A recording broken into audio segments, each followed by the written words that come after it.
Hello guys, मैं राजन, founder हाईफ्लाई foundation. आज हम बात करेंगे how to do proper human resource management in a startup. दोस्तों, टेक्नोलॉजी चाहे कितना भी एडवांस किया हो, पर वो सही टैलेंट्स और सही मैनपावर ही है जो किसी भी कंपनी को चलाती है। आप इतिहास उठा के देख लीजिए, जो भी कंपनी आज शिखर पर है वो कहीं ना कहीं अच्छे टैलेंट्स और अच्छे मैनपावर की बदौलत है। बतौर स्टार्टअप ओनर, अगर आपके मन में ये मिसकॉन्सेप्शन है कि सिर्फ सैलरी ही है जो अच्छे टैलेंट्स को पिक कर पाती है और रिटेन कर पाती है, तो ये बहुत बड़ी गलतफहमी है। क्योंकि आपको सही टैलेंट्स को रिटेन करने के लिए अच्छे सैलरी के साथ इंटेलेक्चुअल और इमोशनल वैल्यूज भी चाहिए। लोग आपको बतौर लीडर एक्सेप्ट करें और आपके साथ इंटेलेक्चुअली, स्पिरिचुअली और इमोशनली भी कनेक्ट हो पाए, तभी आप एक कोर टीम बना सकते हैं। तो चलिए देखते हैं कौन सा वो पहला रिक्वायरमेंट है जो किसी भी स्टार्टअप ओनर को एक स्टार्टअप में मैनपावर हायर करने से पहले प्रायोरिटी देनी चाहिए। The first priority is work distribution and setting up proper departments. दोस्तों, किसी भी स्टार्टअप ओनर को यह क्लैरिटी होनी चाहिए कि उसे कौन से डिपार्टमेंट्स में मैनपावर चाहिए, जैसे कि एचआर, फाइनेंस, मार्केटिंग, सेल्स या फिर ब्रांडिंग। तो ये आपके कंपनी के बिजनेस मॉडल पर डिपेंडेंट है कि आप कौन से एरिया में ज्यादा फोकस करना चाहते हैं रिगार्डिंग स्किल्स। उसी अकॉर्डिंग आपको पहले अपना हायरार्किकल मॉडल बनाना चाहिए। हायरार्किकल मॉडल मतलब पहले होगा सीईओ, उसके नीचे होंगे डिपार्टमेंटल हेड्स, जैसे कि chief of marketing, chief of sales, chief of HR, chief of finance and chief of operations. और उनके नीचे होने चाहिए आपके मैनेजर्स, और मैनेजर्स के नीचे एग्जीक्यूटिंग स्टाफ। एक बार आपने हायरार्किकल स्ट्रक्चर बना दी और प्रॉपर हायरार्की भी सेट कर दी, उसके बाद आपको ये क्लैरिटी चाहिए कि कौन से डिपार्टमेंट में आपको ज्यादा मैनपावर चाहिए। मतलब आपको सेल्स टीम में ज्यादा मैनपावर चाहिए, एचआर टीम में ज्यादा मैनपावर चाहिए, ऑपरेशंस में चाहिए या फिर प्रोडक्शन में चाहिए। कौन सा वो डिपार्टमेंट है जहां पर आपको ज्यादा मैनपावर चाहिए। Second is budget. आपका मैनपावर का बजट कितना एलोकेटेड है, आप कितना तक मैनपावर हायरिंग के लिए खर्चा कर सकते हैं।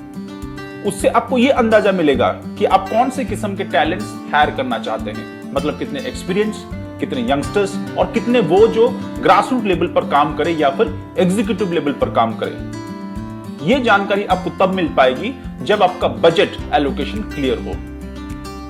Next point is age group. आपके मैनपावर्स का एज ग्रुप क्या होना चाहिए। आपको कितने यंगस्टर्स चाहिए और कितने एक्सपीरियंस बंदे चाहिए। बेसिकली जो हायरार्की में ऊपर होते हैं वो एक्सपीरियंस लोग होते हैं, और जो लोग काम को एग्जीक्यूट करते हैं या कुछ हद तक मैनेज करते हैं, वहां पर आपको न्यू फ्रेश ब्लड्स चाहिए। अब एक बार मैनपावर की हायरार्की, बजट और एज सेट करने के बाद आपको 3 और एरियाज में काम करना पड़ेगा।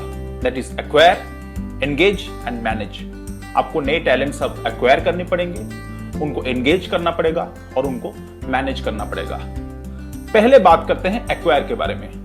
किसी भी स्टार्टअप के लिए टैलेंट एक्विजिशन हमेशा से ही सबसे चैलेंजिंग जॉब होता है। आप कैसे नए टैलेंट्स को हायर करते हैं, यह डिपेंड करेगा कि 5 साल के अंदर आपका कंपनी किस लेवल पर जाएगा।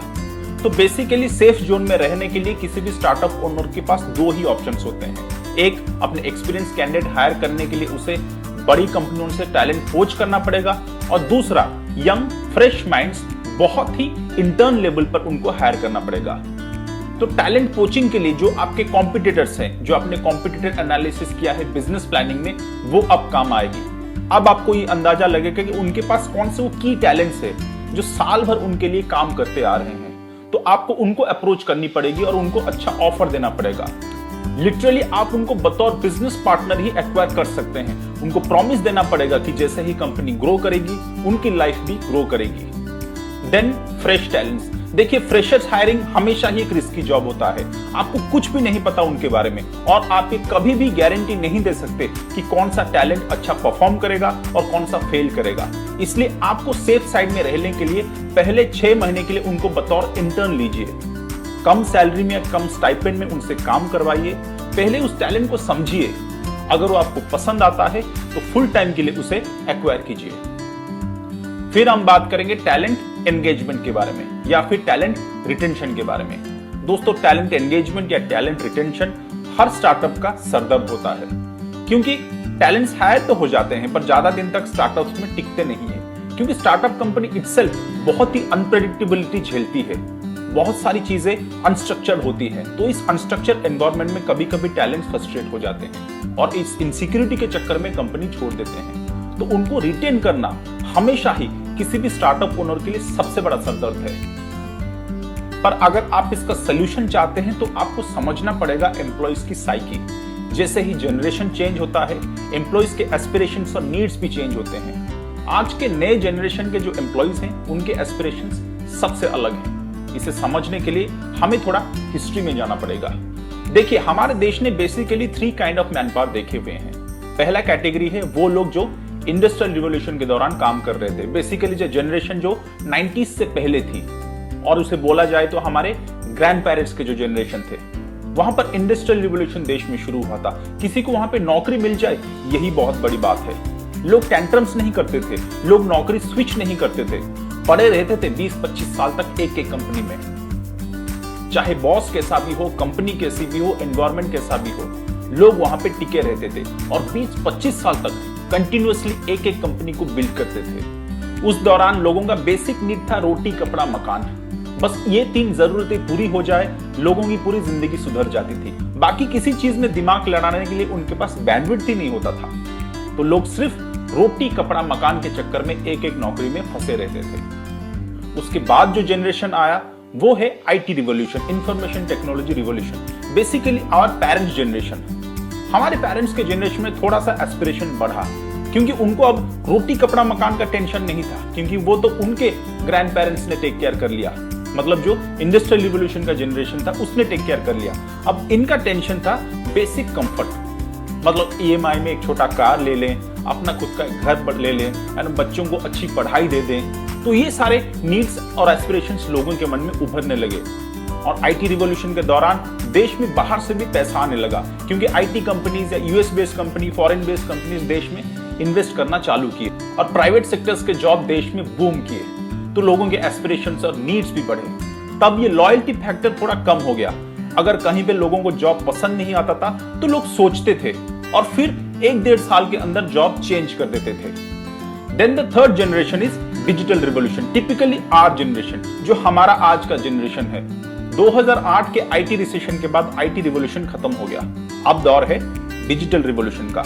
आज का हमारा जनरेशन इस बात का टेंशन नहीं लेता कि रोटी, कपड़ा, मकान कहां से आएंगे, क्योंकि our grandparents have taken care of it. अब हमें ये भी टेंशन नहीं कि बेसिक कंफर्ट कहां से आएगा, because our parents have taken care of it.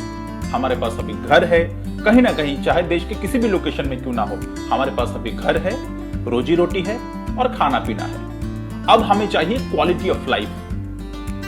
Quality of life मतलब expensive gadgets, foreign trips, good health and good work place and work culture. तो आज का जनरेशन इन चीजों पर कॉम्प्रोमाइज करना नहीं चाहता। अगर आप उसे अच्छा करियर ग्रोथ, अच्छा वर्क प्लेस और अच्छा वर्क कल्चर नहीं देते तो आपके पास वो टिकेगा नहीं। तो अगर आप आज के दौर में बतौर स्टार्टअप ओनर अपनी एम्प्लॉय एंगेजमेंट बढ़ाना चाहते हैं तो उनके साथ मेल जोल भी बढ़ानी पड़ेगी। उन्हें आप बतौर एम्प्लॉय ट्रीट मत कीजिए, ट्रीट देम एज इक्वल्स। जब तक आपकी कंपनी में एम्प्लॉय और बॉस के बीच में ये बॉन्डिंग नहीं है, तब तक एक हेल्दी वर्किंग एनवायरनमेंट क्रिएट नहीं हो सकता। Next point is manage. अब आपने टॉप टैलेंट्स एक्वायर कर लिए, उनके साथ एंगेज भी हो गए। अब थर्ड है कैसे उन टैलेंट्स को सही तरीके से मैनेज करें ताकि आप उनसे प्रोडक्टिविटी निकाल पाए। उसके लिए आप उनको सही जॉब्स असाइन करें। टॉप टैलेंट्स हमेशा ये पसंद करती है कि चैलेंजिंग जॉब्स उन्हें हमेशा मिले। तो ये ख्याल रखिए कि जो टास्क आप असाइन करते हैं या जो रोल्स और रिस्पॉन्सिबिलिटीज आप उन्हें देते हैं वो हर घड़ी बदलती रहे और हर घड़ी अपग्रेड होते रहे। आई मीन एवरी ईयर, हर साल उनकी जॉब रिस्पॉन्सिबिलिटीज बढ़ती रहे, उनकी लीडरशिप रोल्स बढ़ती रहे, तभी वो अपने काम में एंगेज हो पाएंगे और काम को एंजॉय कर पाएंगे। किसी भी टॉप टैलेंट को ये नहीं लगना चाहिए कि सालों तक मैं एक ही काम कर रहा हूं और एक ही जगह पड़ा हुआ हूं और मेरे एक्सपर्टीज और कॉम्पिटेंस में कोई ग्रोथ नहीं आ रहा है। इस फीलिंग को ओवरकम करने के लिए आपको हमेशा कॉम्पिटिटिव एनालिसिस करनी चाहिए और देखना चाहिए कि आपका टैलेंट कितना ग्रो कर रहा है और कौन सा वो बड़ा काम है जो मैं उसे अब सौंप सकता हूं। तो उसके बाद कोई भी टॉप टैलेंट जब अपनी डीप स्टिक एनालिसिस करेगा तो उसे ये समझ में आएगी कि इस कंपनी में मेरी ग्रोथ हो रही है और हर साल मैं हायरार्की में ऊपर चढ़ रहा हूं। ये एक मोटिवेशन है दूसरे एम्प्लॉइज के लिए भी कि वो भी अच्छा काम करे और हायरार्की में अच्छी पोजीशन हासिल करे।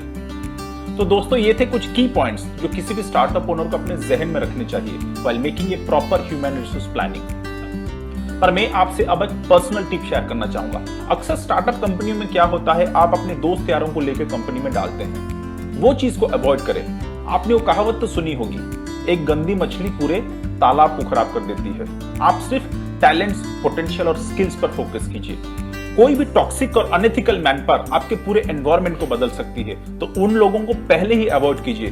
कितना भी प्रेशर आप पे पड़े, उन लोगों को अपने कंपनी के अंदर घुसने मत दीजिए। होपफुली ये टिप्स आपको फ्यूचर में हेल्प जरूर करेंगी। Next chapter will talk about branding and promotional activities for a startup.